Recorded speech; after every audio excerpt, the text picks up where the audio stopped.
What do you think?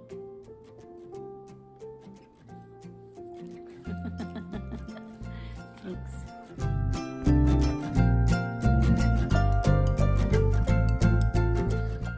Hi everybody.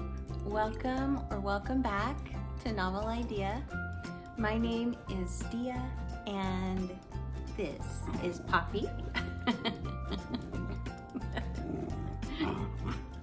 Who is in a very playful mood because her daddy just got home. Today, it's gonna be a weekend review. I'm just gonna go over the books that I have finished this week and let you know what I'm in the middle of and maybe what's up next. So let's just jump right in.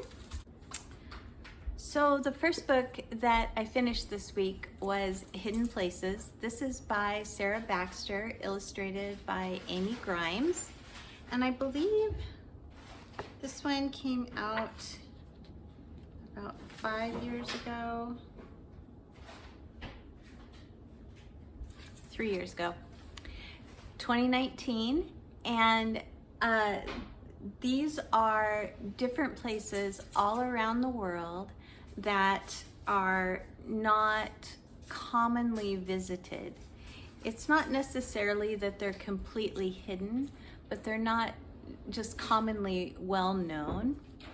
And I really enjoyed reading through different ones of these. Sometimes her choices stump me a little bit. I think to myself, there's got to be someplace else that she could have put in there instead of that. There are a couple places in the United States that she chose that are just like simply like a hidden speakeasy.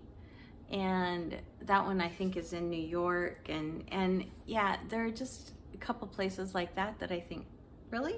Okay.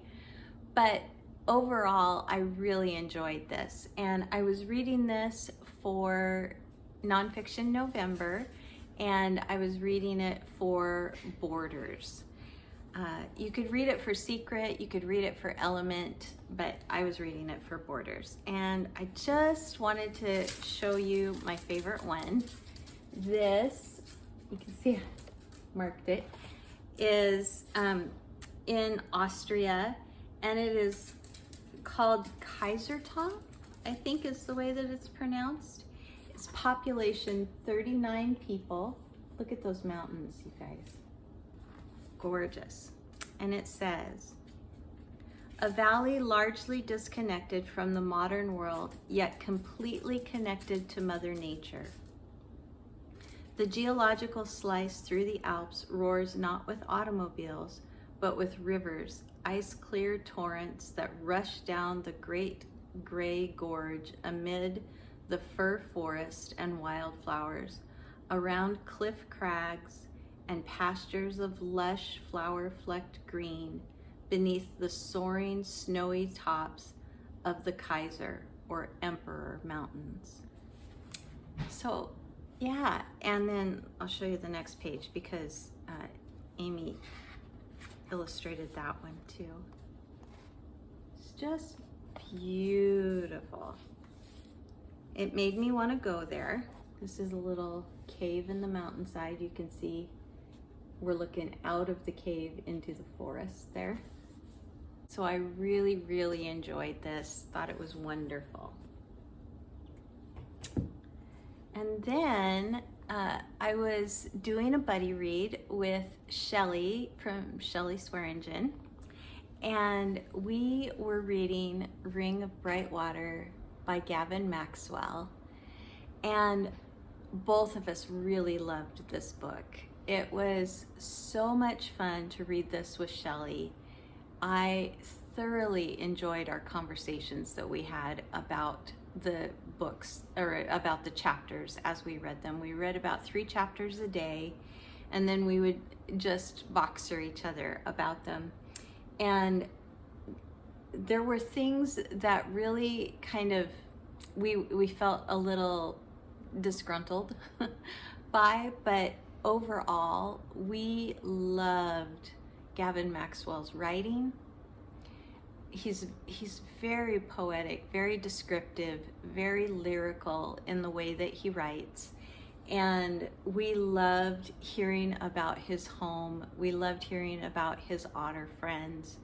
So this is very much a slice of life book. It is not a memoir simply about his time with the otters. The otters come into play in the book quite a bit, but it is more a slice of life about his time in a little place called Camasperna in the Western Highlands of Scotland. And we, both Shelley and I, wanted to be there. We wanted to go visit. We wanted to see what he was seeing. But it has much more of his life than just the otters and just his time at Camasperna. So we really did love this though. And this one was for Element. That's what I was reading this one for Nonfiction November also. And then I finished Ghost Empire by Richard Fidler. This was a reread for me, and I'm so glad that I reread it, about Constantinople. And it is his trip there with his young son. I think his son was 12 at the time. As his son asks questions, Richard tells stories. And that is the way that this history plays out in this book.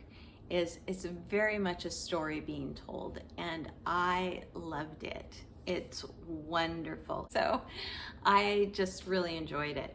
Love this book. I also read The Bird and the Sword, and I read this with Kelly from Kelly Reads a Lot.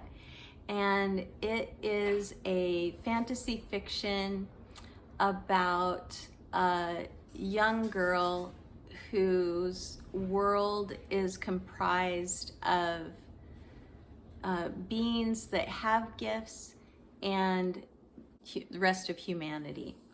And the gifted ones are outlawed.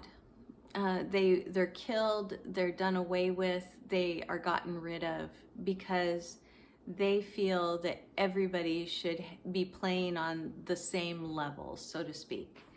And this girl's mother dies at the beginning of the book and has a gift of being able to tell the future.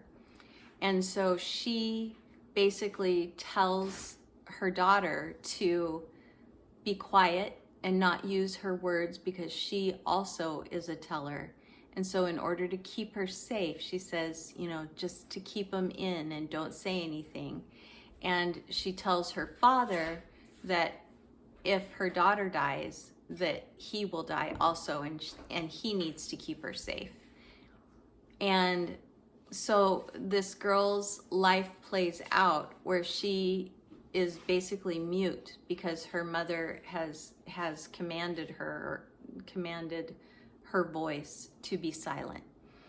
And the king is the one who killed her mother, and now the king's son is in power and is king, and we are following the two that were children at the time that the mother died, that have grown up now, and kind of their story and how their lives have crossed paths in different ways that neither one of them really realized. And it's a bit of a love story. It's a development of a love, and also just protecting a kingdom and trying to right wrongs that have happened. And we loved it. Both Kelly and I loved it. We just thought it was wonderful. And again, it's an Amy Harmon. I haven't read an Amy Harmon I don't like. Very much one that I would recommend. We did feel that there were, in the love relationship, she got a little too descriptive for both of us sometimes. But other than that, we really enjoyed it. And then the last book that I finished up this week is a book called Unorthodox. I'm going to put a picture up because I don't have it with me. And this is by Deborah Feldman. And this one is the story of is it Hessianic Jew? Hessianic? I don't remember exactly. Jewish girl whose mother leaves the fold and goes out basically into the world to try to make it outside of the Jewish religion because of everything that was happening within her arranged marriage. And so her daughter is raised by her grandparents and grows up to also have an arranged marriage and also wants to leave as a result of just feeling very, very trapped and very alone. And so I did not enjoy this book at all. I read it thinking that it was going to have more of a hopeful and a positive kind of outlook, at least by halfway through, and it did not the entire way through. She finally got to where she was taking some college classes and she had gotten out on her own, taken her son with her. And it's a true story. It's just that I wish that I would have heard more of the positive once she had made that move. I wanted to know some of the joys and some of the wonder and some of the beauty of what she was experiencing outside of this community that she had grown up in. So I read it. It's complete. It was a nonfiction, also for a nonfiction November. It wasn't one of my originals from my pile of possibilities. It was just one that was available from the library. And so I did finish that and I did read it, but it was not one of my favorites. So what am I in the middle of currently? Right now I am reading a book called Sanctuary, and this is about a donkey sanctuary and the family, especially one man in particular, the author, who run this donkey sanctuary and why it means so much to him. And I am enjoying it overall. It's still not quite as hopeful as I was hoping for, as I want it to be, but it may get there. I'm only about halfway through it. So I'm reading Sanctuary, and that's by Patrick something. I'm going to put a picture up. And then I am about to begin the B, A Natural History. Sorry about the lighting there, you guys. And really looking forward to getting into this. And this is probably going to be my morning time read. When I first wake up, I can just sit and comb through it. And then also I am beginning Cultivating Delight. And this is A Natural History of My Garden by Diane Ackerman.